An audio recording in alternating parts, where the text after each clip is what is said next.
Okay, for this second roundtable, thank you to be here. We'll have three speakers. I begin by Galip Dalay, who is online. And Galip, you are Associate Research Fellow with IFRI. Güven Sak, you are an economist of the think tank TEPAV, and Dorothée Schmid, that everybody knows. I don't have to present herself. So the presentation will last 10 or 15 minutes each, and then I'll ask you some questions, and then I'll open the floor to more questions. So let's begin with you, Güven. So, is it possible to see the presentation too? There are a few pictures. It's better to show things with pictures, but the problem is that I don't have the remote control, so they're going to control it. So you have to deduct those that time from the speech. So what I'm going to talk about is, No, don't try to. It will not work. Okay. It's all, yesterday there was this decision of the central bank to raise the rates for the first time after a very long period of time. So that's why it's about Turkey getting reasonable, because as the newly appointed minister right after the elections, the economy minister has said that the Turkey is going back to rational ways. That means we were in irrational waters before. So now we are getting more reasonable. But there may be problems with the atomization of the political center. I'm not going to talk about that a lot. I'll say a few things about the Turkish economy. So next slide, please. The next slide, please. I don't want that. So Turkey has changed very rapidly with the opening up in the 1980s, and also with the EU customs union arrangement in 1996, and turned into an industrial country. I'm going to show a few slides regarding that to you in order to get the meaning of Turkey. And then I say a few things about the structural savings deficit that we have. That hasn't changed in the last 20 years. We have had that in the last century, or in the last 50 years or 60 years. So we always have a current account deficit. In the past, that current account deficit was financed, as that was the rule, by government-to-government funding. So Turkey was a NATO member. It was easier to fund that current account deficit at that time in the past. But after 1980s, when markets have changed, when funding flows have become market-based, Turkey is the first country in the early 1980s to start this financial liberalization process. And the objective was to make available this financing, to make use of market-based financing schemes. That's why we had the privatization programs. That's why we renovated the stock exchange. That's why we established a public debt market, all for the same purpose. But now this double deficit issue has become an important factor now after the elections. I'm going to talk a little bit about that. And I'll say a few things about whether rapid recovery is possible, maybe or maybe not. Next slide, please. When I was making these presentations before the elections, I was saying that it was easier with the opposition. If the opposition wins, it was easier to build the credibility. But with Erdoğan as president, AKP in power, is going to be more problematic because of the huge credibility gap that was established with the irrational policy framework or irrational ways that we were doing things in the near past. So that's where we were when I was born. Turkey, as you see on the lower, for you, it's the right-hand quadrant. It's with Saudi Arabia, Yemen, and other countries. It's a sleepy agrarian country at that time. Those are the countries with limited production opportunities and potential. Next slide, please. Then we had the opening up in the 1980s, and Turkey moved up there with other European countries. And those are the countries that have a wide opportunity set and need the right policies to realize their potential. And if you start producing everything, you become like Germany on the, again, on the lower left-hand side for you. That's the innovation countries on the innovation border. Next slide, please. That's 2020. Turkey is still there. I mean, since 2000, starting from 2000 to 2020, we haven't changed a bit in terms of our place, and our neighbors have not changed a lot too, if you look at that. Next slide, please. What we have is from 1992 to 2021 is a very inclusive growth process. That was the basis of the AKP, why AKP and Erdoğan has been winning elections all around the year. So, you know, these are the night lights, and there is activity now in all parts of Turkey, including the east and southeast also. Next slide, please. So these are the cities. You know, in the 1960s, we have only 3 major cities with industrial, with large skills base, let me say. And if you go to, for you, it is going to the left again. If you move to the left, those are the cities with more qualified opportunity set horizontally, and vertically, it is the cities that has the most advantages in making the latest jump. In the 60s, we have only a few cities in the upper left-hand corner quadrant of this. But now there are many cities. So we have nascent industrial cities, secondary cities in Anatolia, new industrial cities, centers, and that's how AKP came to power in 2000, if you ask me, with the spread of Turkish industry to Anatolia, and it is all due to the economic transformation process that has started in the 1980s. So that's what has brought us to 2020, and from now on, we can make the next jump by looking at these cities, basically. So what we can make of those cities, and it's basically Central Anatolia. Next slide, please. And this is, you know, on the horizontally, this is the share of manufacturing industry in the country's total exports. So Turkey and Israel are industrial countries, if you look at it from that angle. And the vertical axis is the share of manufacturing exports of the country in question when compared to the whole region. And the region is basically Middle East, if you look at it. I'd like to show this to you only, and Russia is over there in the middle. This is in 1993, and I also put Argentina there because I'm going to say a little bit about Argentina, just to give you an idea about the manufacturing industry exports of Argentina. So next slide, please. And this is 2019. So Turkey is an important industrial country in our region, in the Middle East and North Africa. It's a major manufacturing hub, if you look at it this way. And in terms of the industry of Argentina, it's lower than Saudi Arabia's now.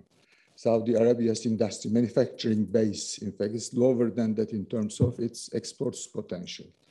But I can say that, you know, if you look at the countries over there, it's Turkey and Israel, and a bit like Tunisia in terms of being industrial countries, as around 80% or more of their exports are manufacturing industry exports. So next slide, please. And this is, you know, the economic complexity of Turkey. This is how Turkish competitiveness, the competitiveness of the Turkish economy has changed over the years. We had 2 major reform periods, one in the 1980s, and the second in structural reforms, I mean. The second is in the early 2000s, and it's thanks to the Europeanization or the EU reform process in Turkey that Turkey has changed. And since 2013 or 14, there is nothing much in Turkey in terms of making a jump. So we are waiting for making the jump. But are we there? I'm not sure. Next slide, please. Next slide. Okay, so this is the poverty ratio in Turkey. The percentage of people under per head, $5.50 a day. That's the old World Bank estimation. As you see, it was 37% when AKP came to power. It has declined to 9% in 2018. So looking for, when I say inclusive growth, that's inclusive growth to you, and that's everywhere. The poverty rate has declined considerably in the country in the last 20 years. But then it has started to increase with the irrational ways and means that started after 2018 in terms of the economic policy measures. If you look at the figures over there, we are still waiting for the new figures from the Turkish Statistical Institute to make the next evaluation on this. Next slide, please. And it's 40% higher to live in Istanbul, cost of living. So cost of living in metropolitan areas is an important issue. Next slide, please. If you look at, again, your right-hand side, the one on the share in GDP, if you look at that, salaries has been declining since 2018 in terms of their share, the red one, and the profits are increasing in our GDP. That has changed in the first quarter of 2023 considerably with the measures, with the more populist measures taken by taking into account the elections, the increases in the minimum wage, the increases in the reform process in pensions, the pension increases. So it all started in the first quarter of 2023, in fact. Next slide, please. But we are now in a period where current account deficit had deepened as a result of this process of constantly pumping private consumption in the country, especially in early 2023 and also 2022. I forgot to show the private consumption in the first slide, but let me just say that, believe me, it's all over there in the last slide. So first, current account deficit has deepened. It is now this year going to be around 6%. This is a 10-year high when you look at the current account deficit for this year. And it is due to the election cycle. Next slide, please.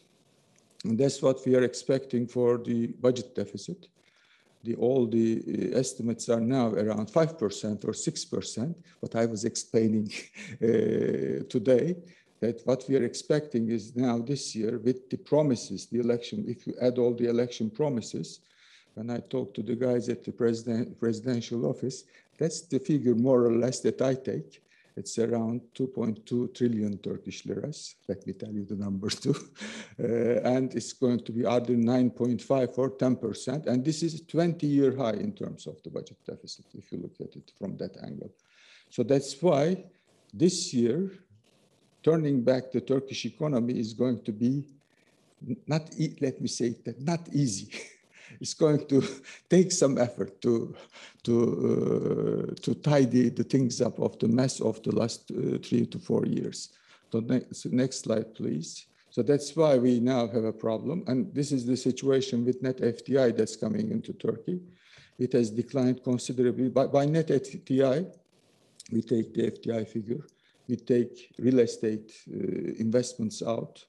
The guys who are buying houses for citizenship, etc. We take that number out. And also we take outward direct investments of Turks also, outward direct investments of Turks. So it was negative a few years ago in 2021, but now it has increased a little bit, but not, no, they don't seem to be dazzled by the irrational ways and means in the last couple of years in the Turkish economy, the foreign investors. Next slide, please. So I think this is what we have been discussing in Turkey for a very long period of time. You need to establish credibility first, and macro-financial stability component is important. That's why we have Mehmet Şimşek and the new central bank governor, but we need a team. Not 2 individual people.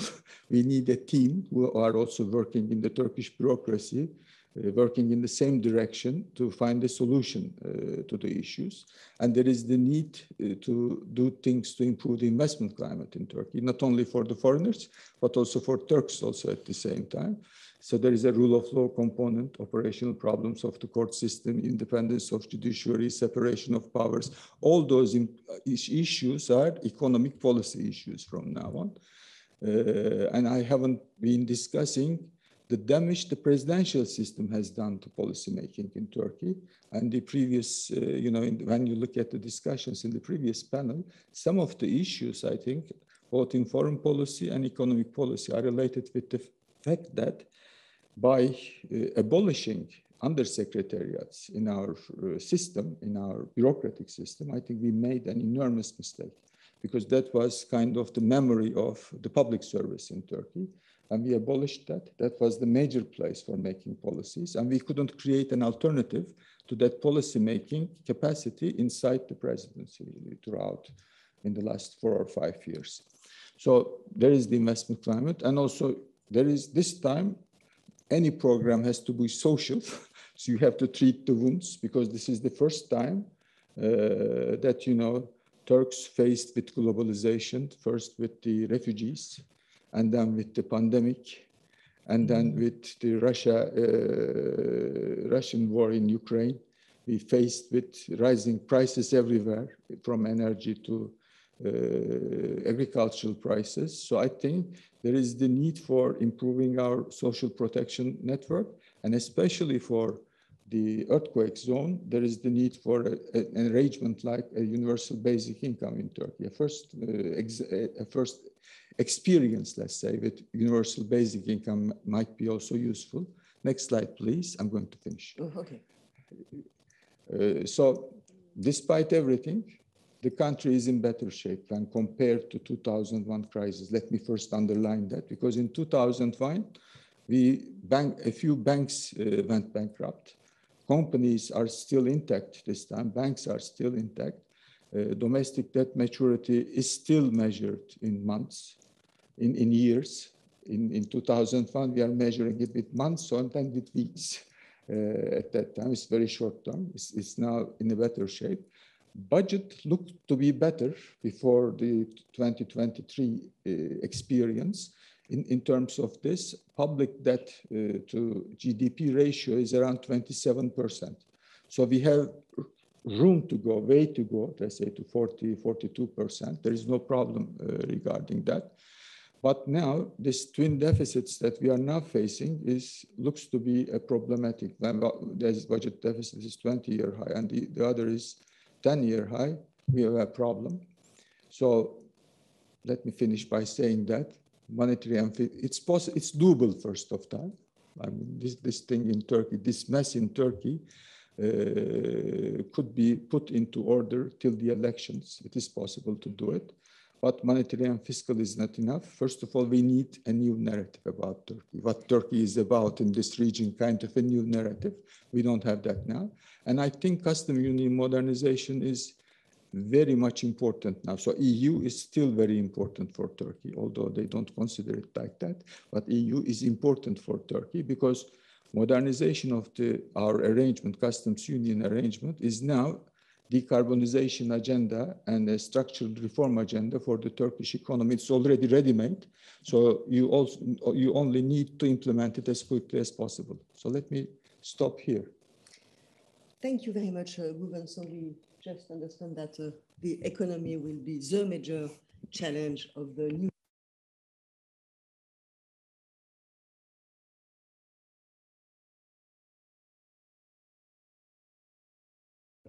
Sorry.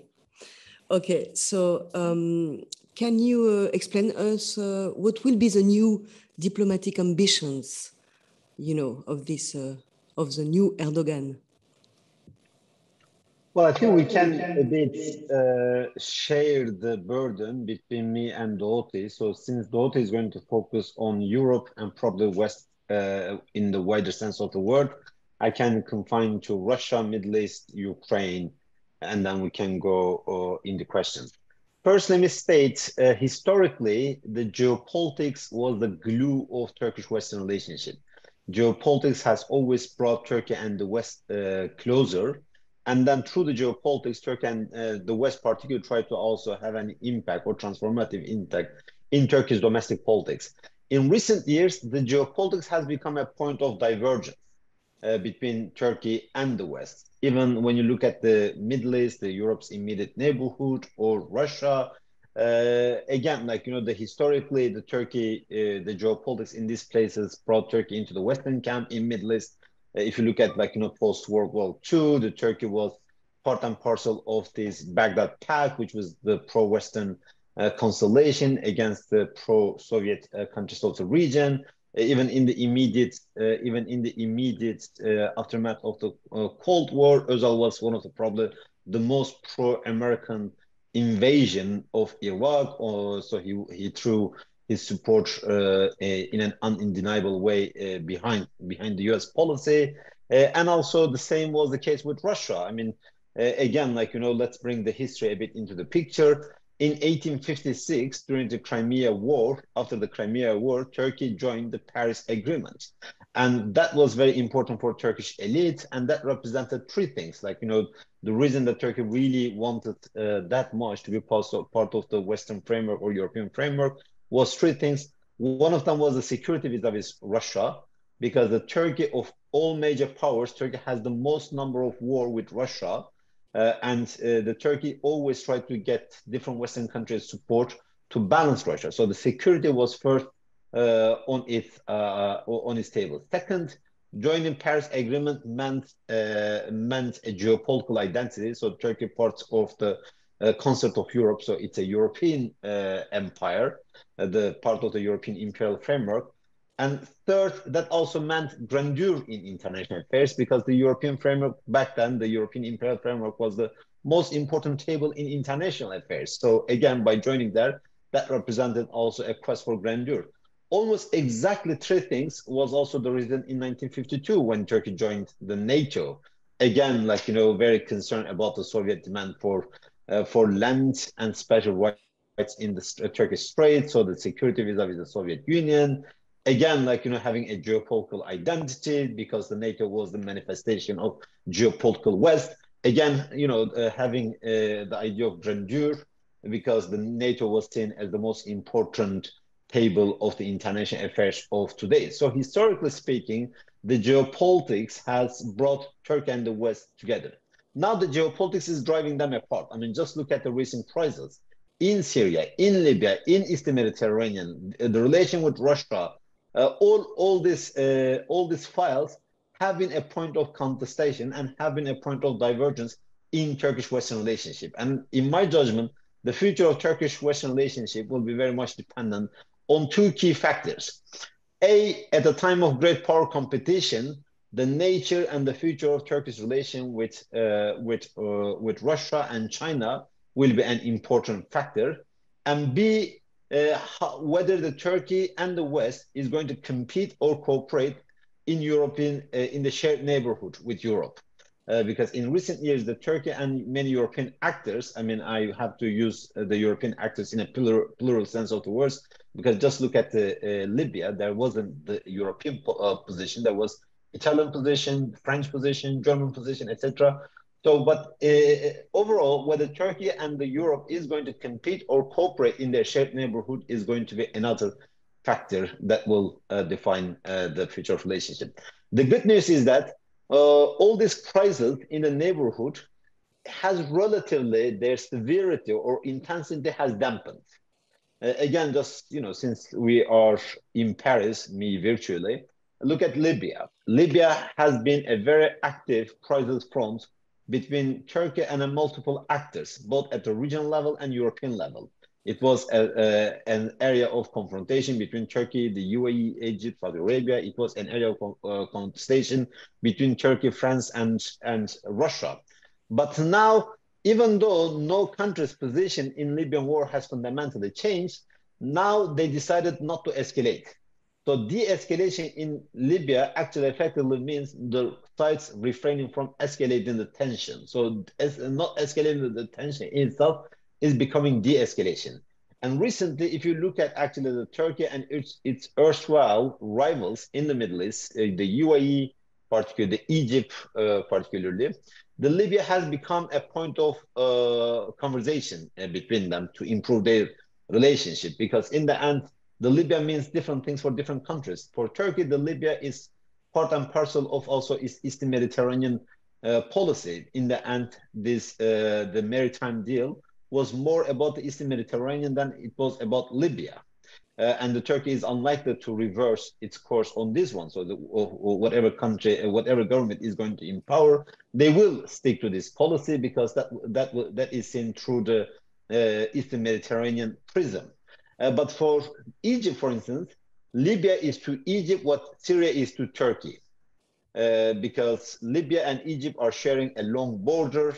Egypt has the border security anxiety, has identity security anxiety. So it has many different questions. So there, I think the Turkey, potentially, Turkey and Egypt could engage in a quid pro quo deals. And similarly, you see right now the conversation with the UAE is going well. You see that the UAE is providing financial assistance or money, or at least the willingness of it. The talk of a free trade agreement is in the air.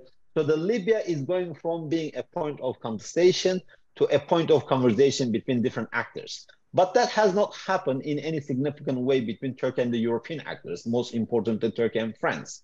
Potentially that can happen, so the sides can look at their roles in the countries and see how these roles can be transformed in a way that can be more compatible rather than competitive. Because the Turkey has good relation with Italy, for instance, in Libya, but not that good one with France. And also with France, this is part of a broader competition in Africa at large, starting from North Africa. In the new period, another factors that I think will be important is the nature of Turkey's foreign policy, and again, most importantly in the Middle East, but also in its engagement with the West, will change. So in a sense, the toolbox of it will change.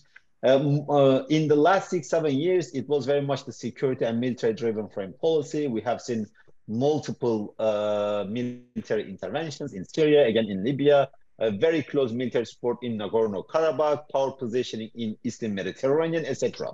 In the new period, I think, like for instance, I don't see a military engagement of that sort in Libya, like Libya particularly. In Syria, even if there was one, it will be a limited one. So I don't see a series of the military intervention that we have seen between 2016 to 2019. There was like 4 military intervention of different sides.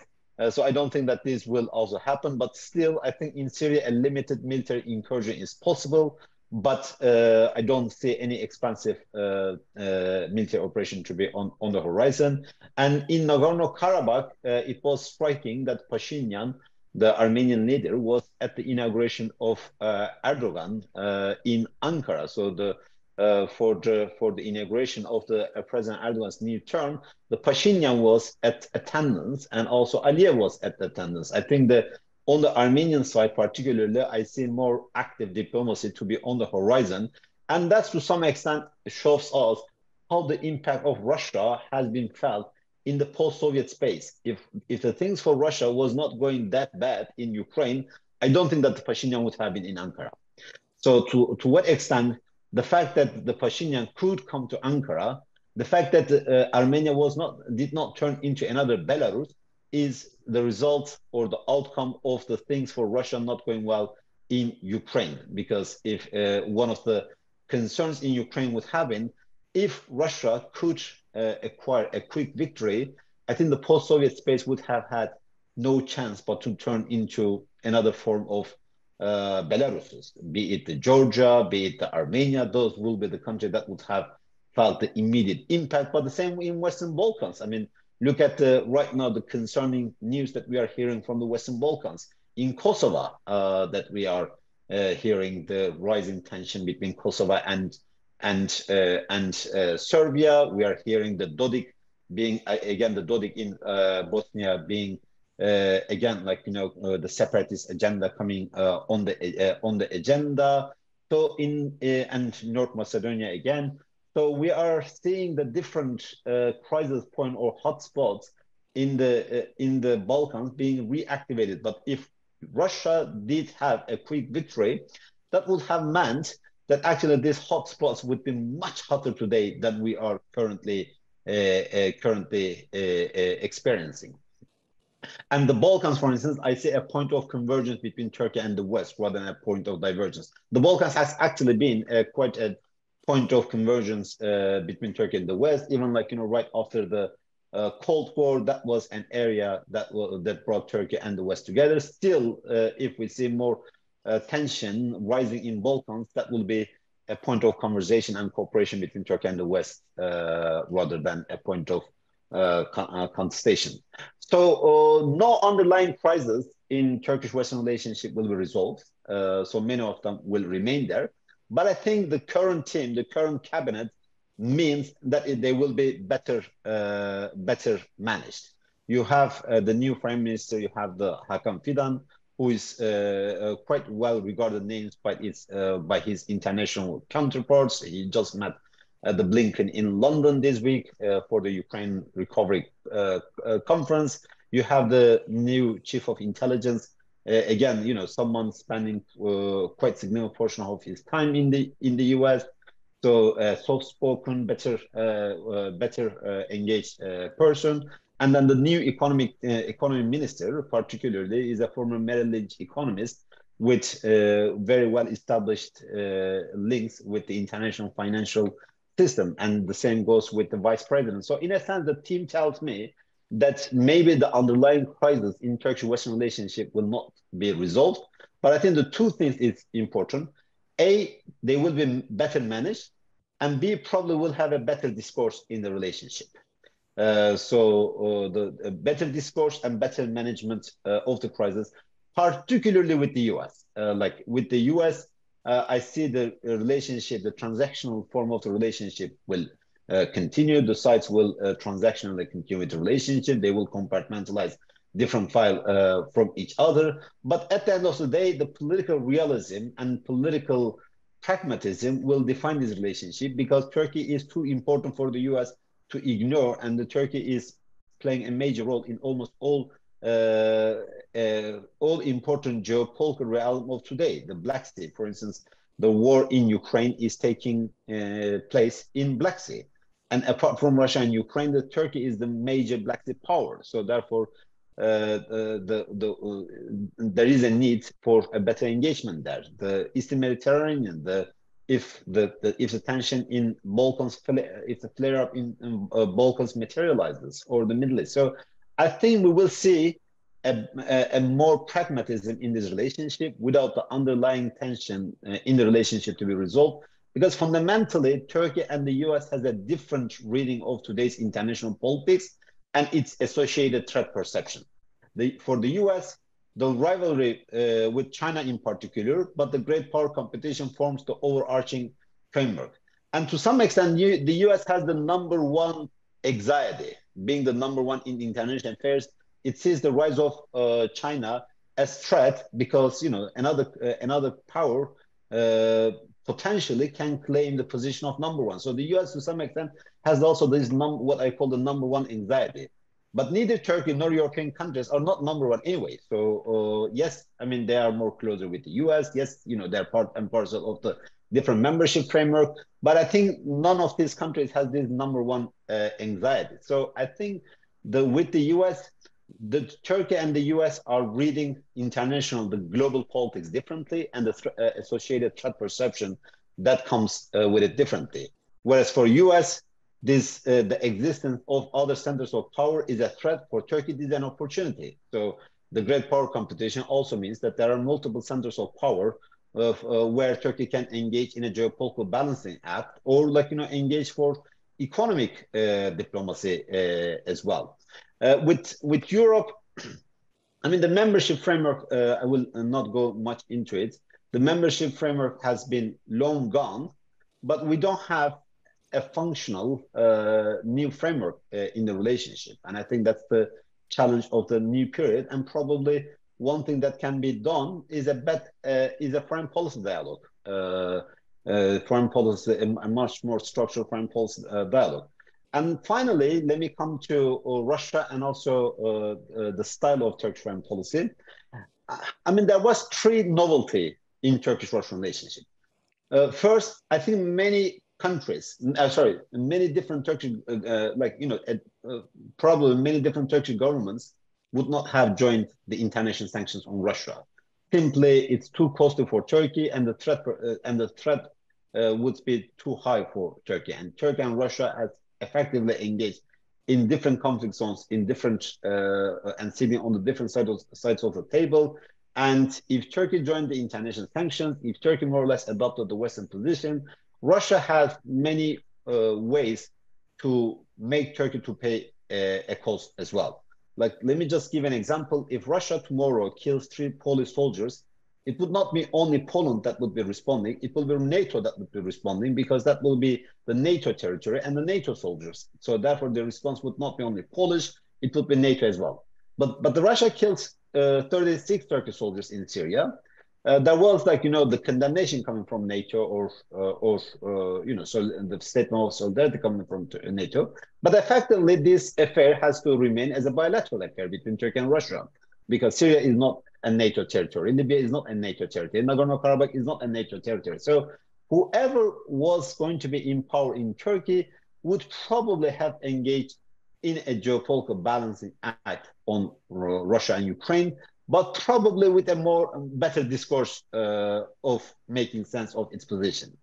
So the discourse would have been different, but the geopolitical balancing act probably would not have happened in the same way. Even during the heyday of the Cold War, the pro-Western leader of Turkey engaged in the heavy industrial cooperation with Russia.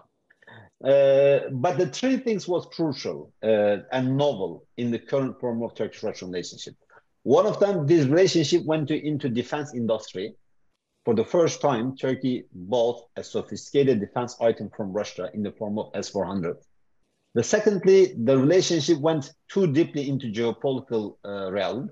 The Turkey and Russia engaged in different conflict managements, in 3 and arguably 4 areas. So Libya, Syria, Nagorno-Karabakh, but also arguably in Black Sea as well. The third, the cooperation in the sensitive areas, at least the model of it, maybe not the cooperation per se, but the way that it was done, I mean the nuclear power plant, I would also regard this partially to be unique.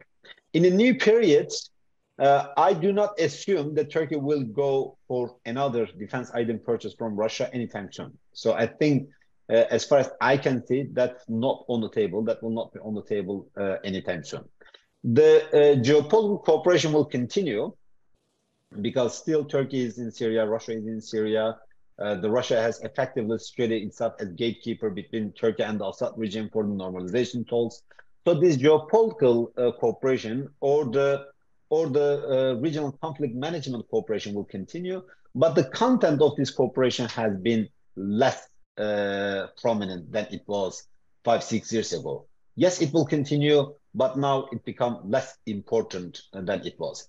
The third one, the nuclear power plant is already there, and I don't think that a grandiose project of that size will have another grandiose project of that size with Russia anytime soon. So, in a sense, this systemic and structural factor of crisis in Turkish-Western relationship that was an outcome of Turkish-Russia relationship will probably not be that prominent in the new period, but in Black Sea, the Turkey will try to be pro-Ukraine without becoming anti-Russia, and this policy will continue, because if Russia can have upper hands in the Black Sea, that will pose a long-term threat for Turkey as well. And I think, particularly in the Central Asia, Caucasus, and Turkic world, the dynamic of competition in Turkish-Russian relationship will be gradually more visible, because now the ideal Turkic world has a higher currency or more prominent in Turkish foreign policy, and for what Turkey calls the Turkic world, Russia calls its backyard.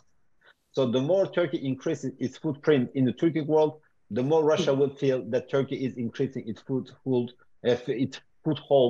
in its backyard, and that will set in a dynamic of competition. And the nationalists, the ideologue, the last sentence, the ideologue of Turkish nationalism, Yusuf Akçura, actually said this almost a century ago.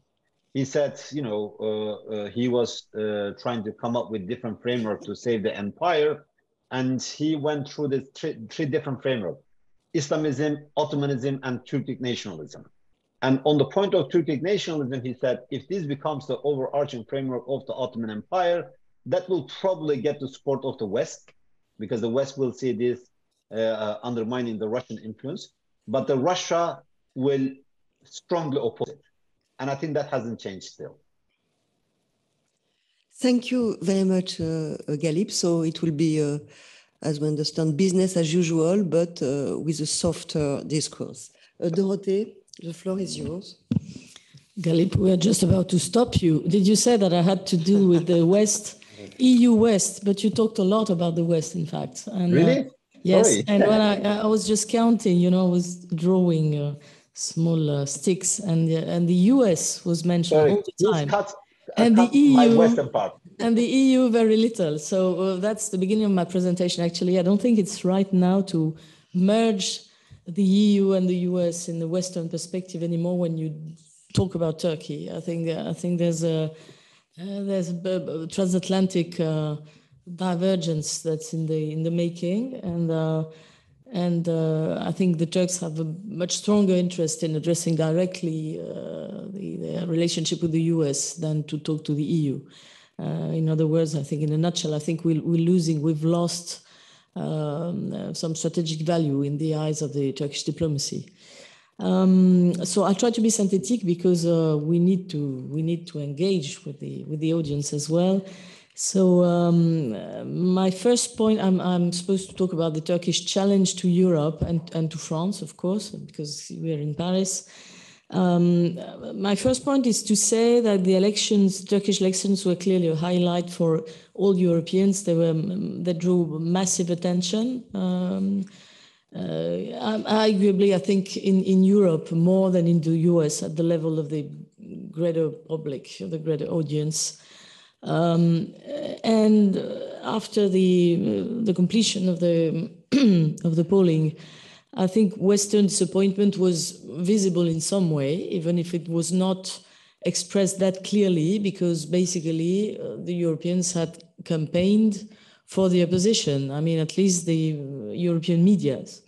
So why is there such a gap? Why do not we understand Turkey better, that we could anticipate that Erdoğan was about to win this election? What's our difficulty to understand Turkey, to forecast, and then to accept in some way the results? But what was extremely interesting to me was Emmanuel Macron's tweet right after Erdoğan's re-election as a president, which was an actual complete U-turn from what I expected from the French as a French reaction. It was a very strong statement of an appeal to partnership, actually, with Turkey. If you have it in mind, the tweet went this way: France and Turkey have huge challenges to address together.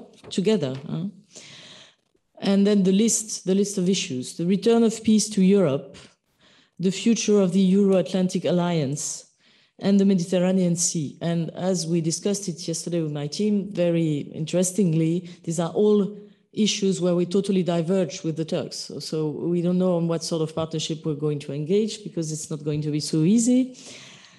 And then it goes with President Erdoğan, whom I congratulate on his re-election. We will continue to move forward. Are we moving forward in the same direction? Are we moving forward one against the other? It's not very clear to me yet. But I mean, the tone of this tweet was like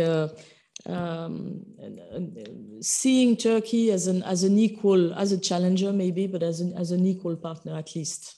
And I think that's very important. I think we've made progress in that regard, because the French diplomacy is now understanding that Turkey is a big player, and that even if we have the usual story I tell about the structural competition between France and Turkey, I mean, the Turks are an important competitor, and they are a player beyond whatever we think of them. So what are the Turkish challenges to Europe? If you go in the classical three baskets, the politics, economy, and diplomacy, I think philosophically there is a political challenge first. The regime. What's the Turkish regime? Like, what sort of democracy is Turkey? Of course, if there was such a strong interest on these elections, it's because they were disputed. I mean, if the French media were betting on the opposition, it's because they thought the opposition could win. So this is a proof, that the democratic alternance could work in Turkey. But then there is a kind of a mirror effect. What's the definition of democracy if we now consider that Erdoğan has won in a relatively free and fair election? If we don't consider the political campaign, that was, of course, biased as it would be in any country where the candidate has been in power for 20 years. So, I mean, it's of course there's a gap with the opposition. There's a gap to close. It's very difficult to catch up. That's clearly. It could happen. I mean, I remember when I spent my childhood in France. The right was in power, and the first time the socialists came into power, it was like unbelievable, So, I mean, I think this entrenchment, of the regime is something that we've seen in other places, even in Europe. But then the mirror effect that we have with Turkey is that the Turks have been telling us for the last 20 years, or at least the last decade, very regularly and very, they've been insisting very much on the degradation of the political spectrum of forces in Europe with the rise of the far right. And that is very interesting because I think this prediction is now actually realizing in some way. So I think this is a real challenge to Europe that we do not like to address clearly. We do not want to have this clearly in mind. The idea that our own democracy has internal difficulties and that our own regimes may be challenged because there will be institutional reforms as well that may not go in the right direction in one we used to think were liberal democracies. So that's the first challenge, this mirror effect. The second one is how do we deal with different democracies? There was this week an event in Paris.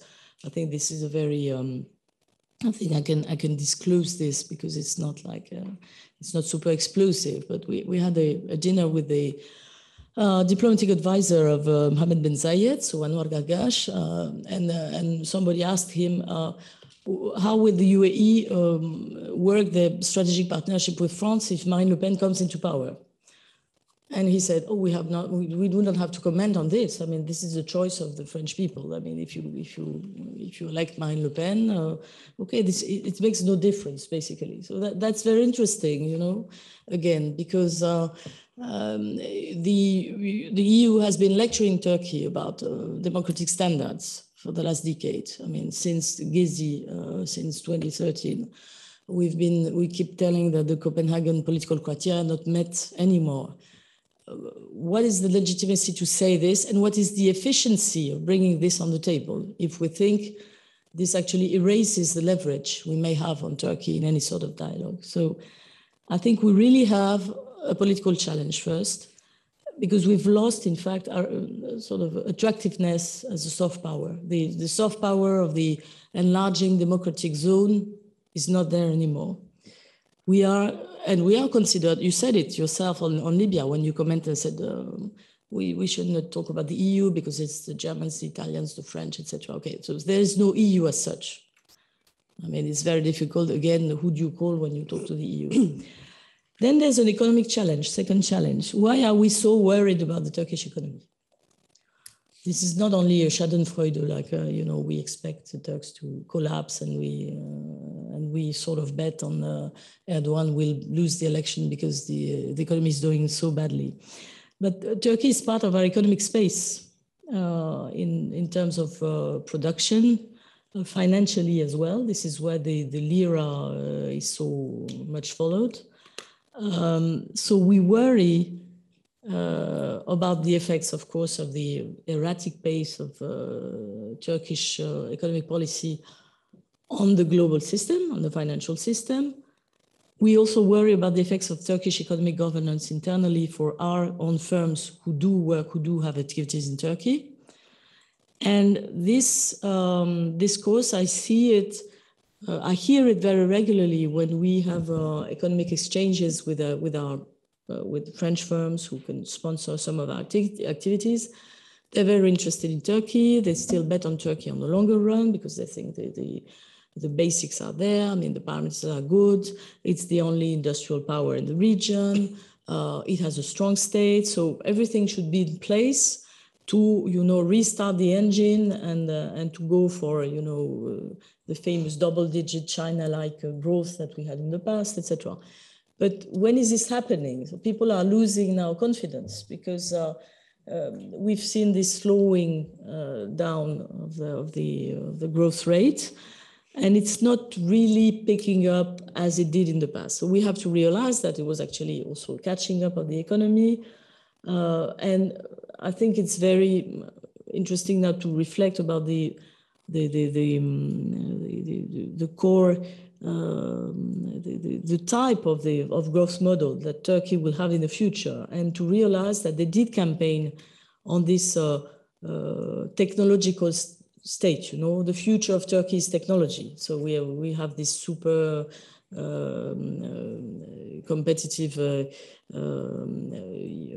defense industry system. We have we're now building electric cars, etc. And we're moving so quickly that people do not even realize that we're already, in space somewhere. We also have an economic challenge because what Erdoğan did for the last 2-3 years actually questioned some of our economic certainties. Because, I mean, Erdoğanomics is like, no, it's nothing, it doesn't work. But I mean, it more or less worked. I mean, it kept the country afloat, probably because socially there was this resilience. But our problem is that we don't understand what's going on inside the Turkish economy. We have blurred indicators. We see the gray economy zone is enlarging, so it's very difficult to interpret figures. We don't know if the figures are right. You have a difference like of almost 100% between the official and unofficial figures about the inflation.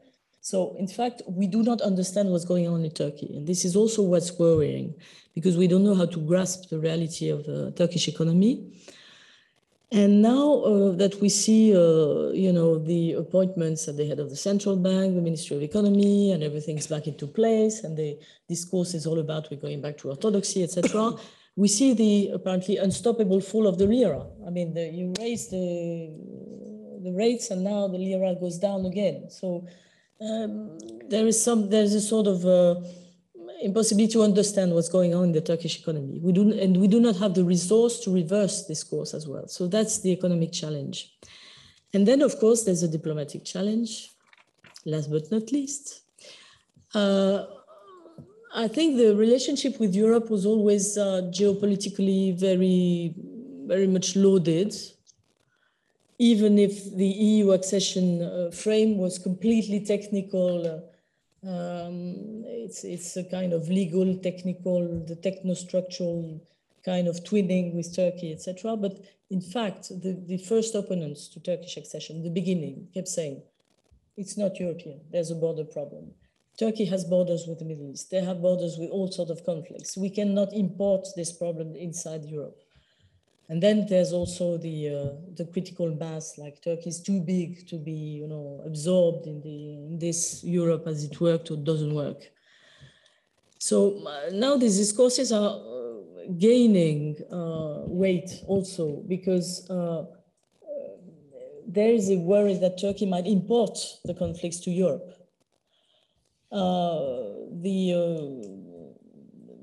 The parameter, the variable of the diaspora, I sometimes insist on it as well, is new. The fact that our party is working with the Turkish diaspora inside the EU is quite new, and it's considered as a threat by the interior ministers of most of the countries where you have an consistent Turkish diaspora. But then, on a geopolitical regional point of view, we see that Turkey is now imposing its security interests and guidelines to the West. And that's very much the NATO story with Sweden. Like the Sweden case study was an absolute delight for analysts because in a few months, we saw all democratic guidelines forgotten. And we've been obliged to consider Turkish narrowly defined national interest within the NATO frame. And we know the Turks will, they will join with us, in rethinking about the global challenges, the security challenges of NATO, who are the enemies, etc. Okay, we can work together unless China is a sort of distant enemy, but it's very important. Now Russia, what about Russia? Turkey needs to have a working relationship with Russia. It doesn't mean that it considered Russia systematically as a friend, but it doesn't have a military confrontation with Russia. Iran, of course, has been a problem already in the past. So now, the one thing we have on NATO agenda that's new is the PKK. Can we avoid, taking into consideration what the Turks put on the table regarding our collaboration with the Kurdish guerrilla? That's very complicated. But the Syrian refugees agenda also. Okay, how did we deal with that? Like, the Turks have very important numbers of Syrian refugees. They start migrating to Europe. We want them to stay in Turkey. But now the Turks want them to be relocated in Syria. Who are they going to work with on that? Okay, you have to restart the relationship with Bashar al-Assad, of course.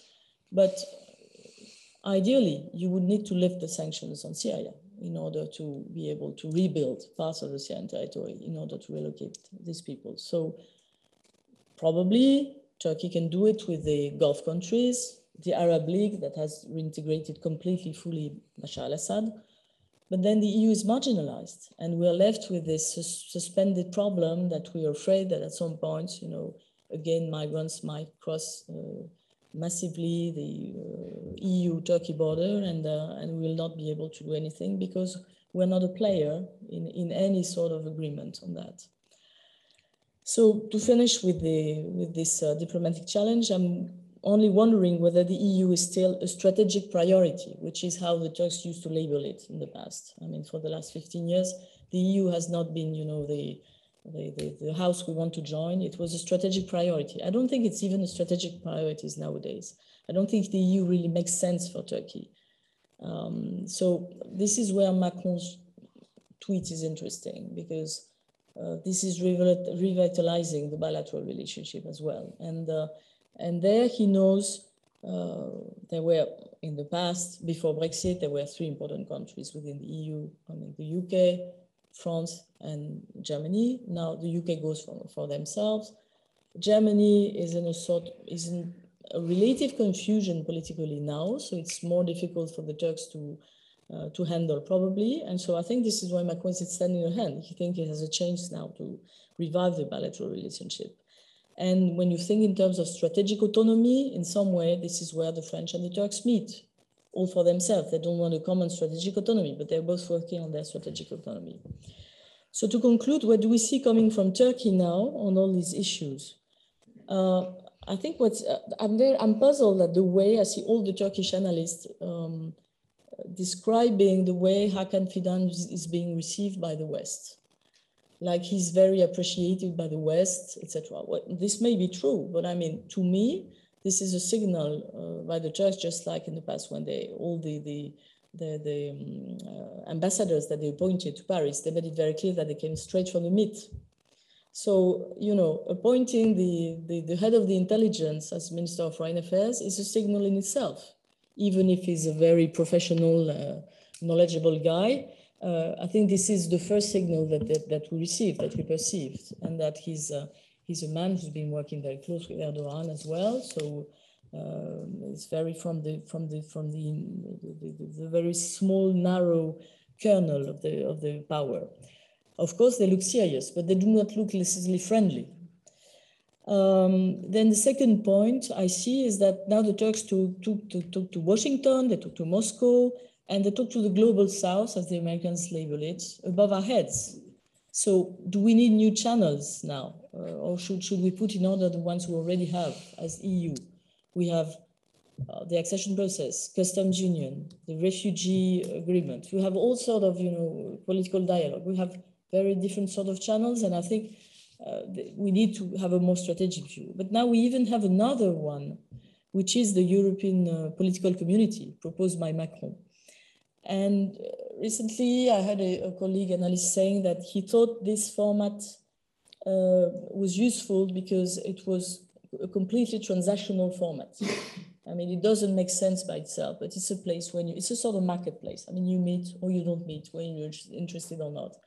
And now Erdoğan did not come to the second meeting. There were all sorts of interpretations because he had to announce the cabinet, so he had an excuse, but also because we know at the time the EPC was supposed to be a sort of anti-Putin kind of crowd that we are trying to put together, and the Turks could not allow themselves to join this. But I mean, in the future, it may be a place where we meet. But I think what Macron had in mind was to sort of, again, contain Turkey, engaging them in a new form. And this is not working, of course, because the forum is too large, because Turkey is too big a player in that forum, and because they can come whenever they want and make it clear that they're not interested and they're not. Still to finish completely, because I always look like I'm sort of overestimating Turkish power, grandeur, and I see Turkey as a power that's bigger than it is. I have to admit that probably they have their weaknesses. There's a political problem about the succession. Of course, what's the future of Turkey post-Erdoğan? There's a problem of economic consistency, clearly, and I hear what Güven says about, okay, you have the high appointees, but what about all the intermediary management? You've destroyed the consistency of the state teams who were able to, to implement a consistent economic policy.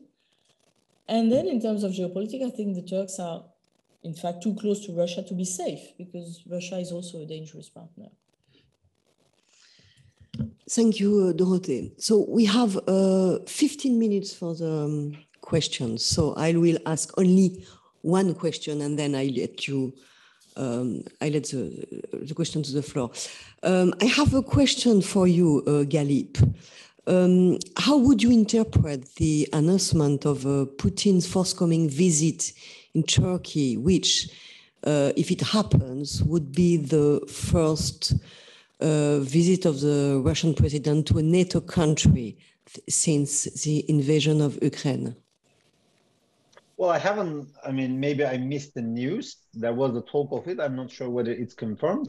But I wouldn't be surprised if this happens, because there is more or less like, in line with Turkey's kind of position and projection on the Ukraine war. And also, I think that Russia, in a sense, trying to incentivize the non-Western countries that has engaged in geopolitical balancing act on this war by providing different sources of roles for all of them. For instance, Turkey, UAE, Saudi Arabia, many countries has facilitated prisoner exchange between Russia and the different Western countries. Recently, just this week, the leader of the UAE, the prime minister of Qatar, etc., were in Moscow. So in a sense, yes, it will be the fact that Turkey is a NATO country that makes the story in itself quite interesting, but it's not an aberration from the current picture of the relationship. And maybe if I may, just one thing with my dear friend Dorothée, we have our usual disagreements. I think, I mean, that it's not friendly to us. I don't know to what extent this is a statement in international affairs. I mean, the country has interest and they protect the interest, whether the question of friendliness, etc. The France was extremely unfriendly to Turkey at a time when the Turkey was the most transformative and democratizing. 2003, 4, 5, 6, it was one EU reform package after another one was introduced, and the France was actually to be blamed because it was extremely unfriendly. It says like no matter what Turkey does, it will not become a member of Europe. And it was not because the Turkey was not democratic, and we know why it was. So therefore, this friendly element, it goes both ways. Like in Libya, which how do we define friendliness? Like Turkey is supporting the UN, recognize the government, and then the France is on the side with the warlord. So which country should be friendly to each other? And Italy is again on the west. I think this friendly issue is not to what extent the interest element combined. Like the question that he said that EU political, this European political community is one way of containing Turkey. So if this is, if this is the intention, the containment policy, how should be received in Ankara if you think that a member of NATO devise a framework in which the containment of EU is part of it. So I think this the trouble that I see actually on the great power competition, there is more convergence between the Europe and then Turkey than many anticipate. I mean, just look at the Macron's statement coming from China. I mean, this statement went extremely badly in Washington, in London, etc. It saw once again the French being the weakest chain of the Western alliance, etc., etc. I mean, I'm in London, I can tell you the conversations.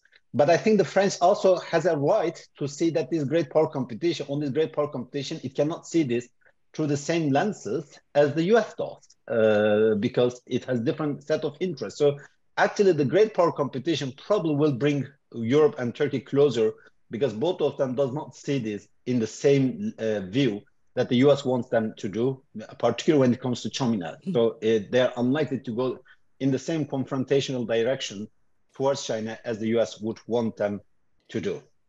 Thank you very much. Are there any questions in the room? If yes, present yourself just before asking. No? Oh, yes. Okay, one. I'm sorry.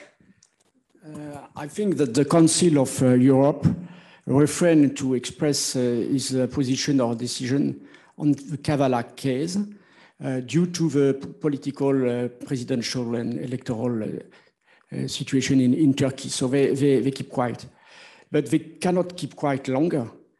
And I'm wondering what would be the impact of a statement, which will be a strong statement of the Council of Europe on this, let's say, desire and ambition of Turkey to recover from the current economic crisis, which is demanding a lot of confidence from foreign investors, including European investors, if there is a crisis on this Kavala story.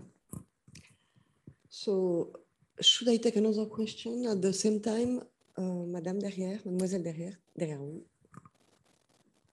Hi, my name is Emily Holdup. I'm from the British Embassy. We're talking about Turkey after the elections, but it's not the only elections that have taken place this year. We've seen the elections in Cyprus and in Greece this weekend finishing as well. Do you see there being an opportunity now for there to be progress on Cyprus settlement?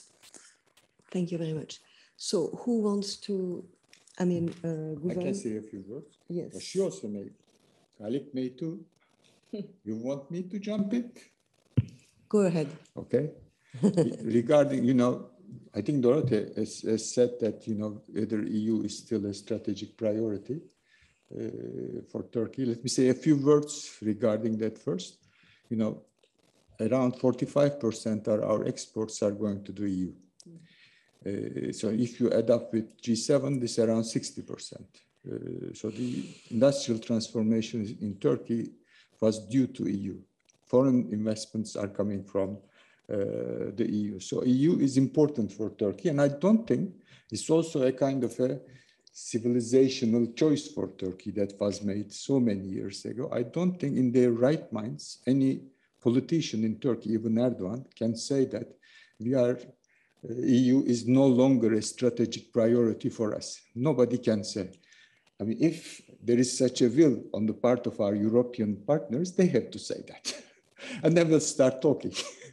We'll start talking and we'll start bargaining about that process. So there is a file already opened, and I think it's going to stay open. But this is a very good test case now, the European Council thing, because Turkey was in European Council before the EU process has started. We have been there right at the outset. So it's a sad thing to see that Turkey's membership is to be, one way or another, ended in European Council. I don't think that's going to happen too. So that means that we need to find a solution to those unjust, unlawful court cases that are still pending.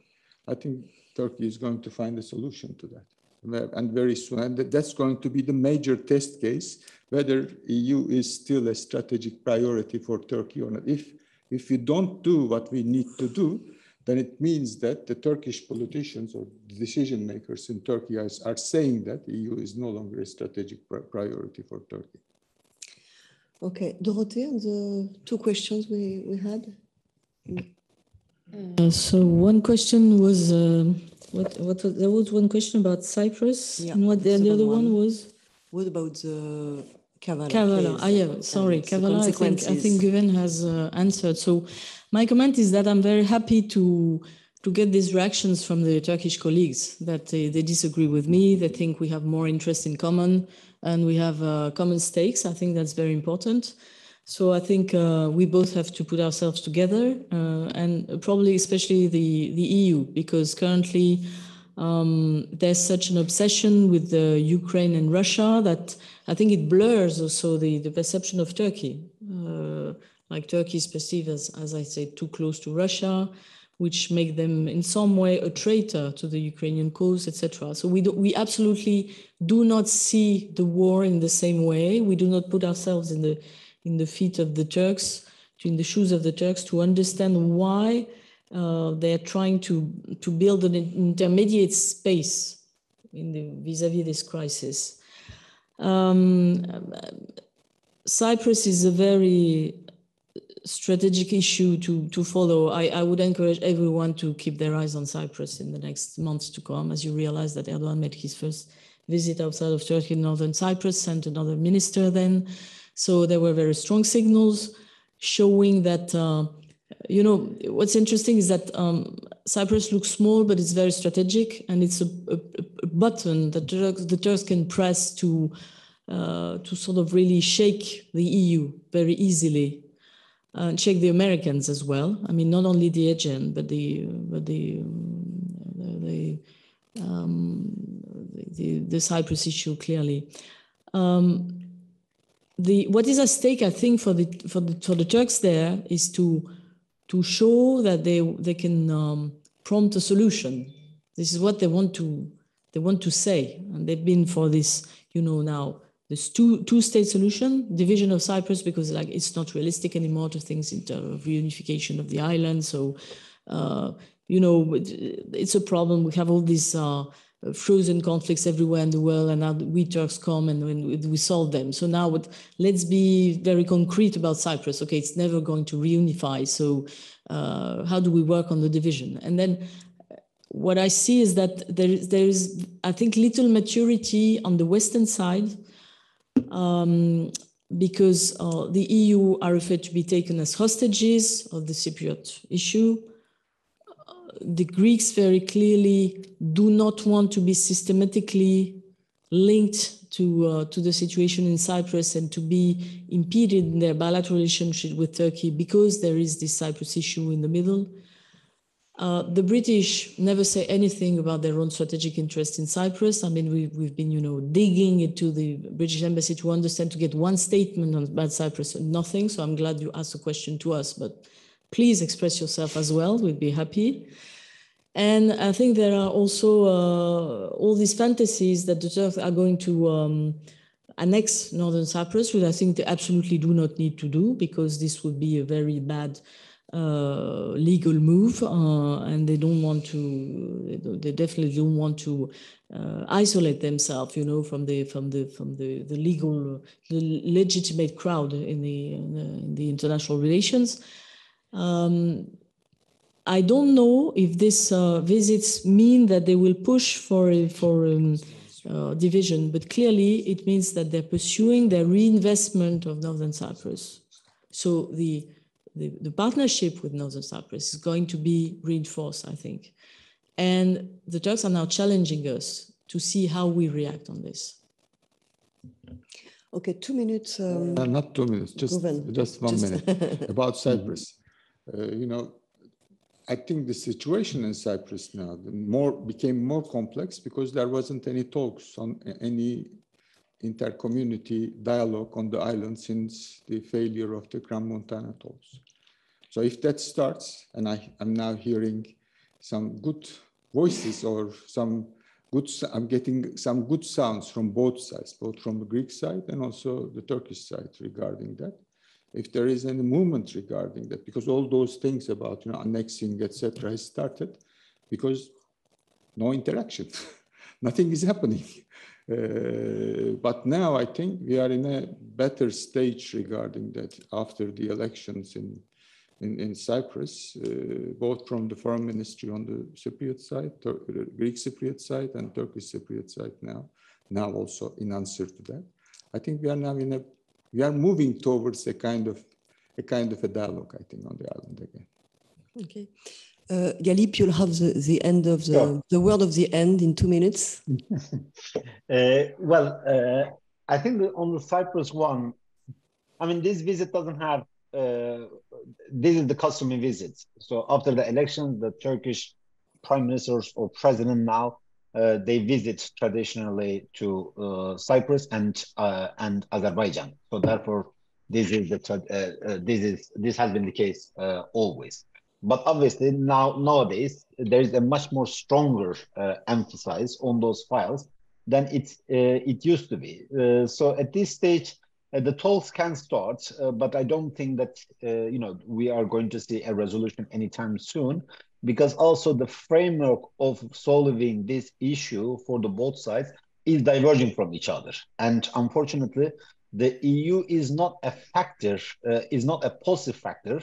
The EU has become a negative factor in this one, and therefore these talks will go at the UN level, because in the end, one side is EU member, so it can basically pressure the Europe to take its sides, and that was the idea, that this issue be resolved before the Cyprus become a member in 2004, and then the UN Annan Plan referendum happened, and unfortunately, the Greek Cypriots said no to this plan, and since then the EU unfortunately is not.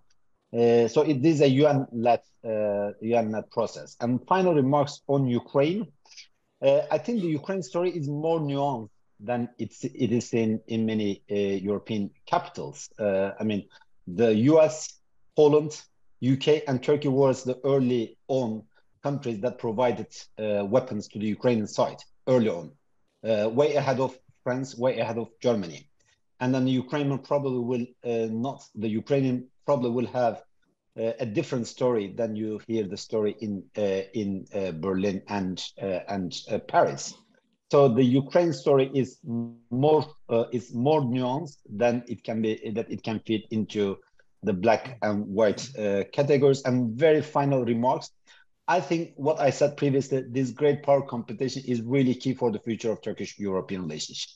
It has always been geopolitics. It was never Brussels. It was never the EU accession talks that shaped the real foundation of Turkish-Western relationship, and it will still be the geopolitics. This great power competition, the restructuring of the supply chains, and there again, like I will double down on this one. Actually, the European states' approach to the great power competition is more cautious than the US approach. And on this one, actually, it's closer. There is more proximity between Berlin, Paris, and Ankara than I would say there is proximity between Paris and Washington on China. Well, thank you very much. Thank you, Galip. Thank you, Dorothée. And thank you very much, Güven. Thank you.